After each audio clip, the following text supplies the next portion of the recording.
how to delete your Binance account permanently. This is a step-by-step guide and this is quite simple. Now you want to log in your Binance account. It does not matter whether you're using the mobile version or the Windows version right here. In my case, I'm doing it from my Windows computer. Once inside the application or the website, you can just go ahead and log in your account that you want to delete.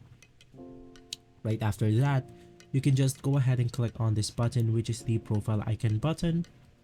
Go ahead and click on settings, and once inside, navigate through account. Inside account, click on security. From here, you want to scroll all the way down and we have the account management. You have the disable account and delete account. If you want to delete the account permanently, you can just go ahead and click on this button.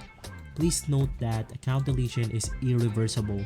Once deleted, you will not be able to access your account or view your transaction history, so you have to keep that in mind.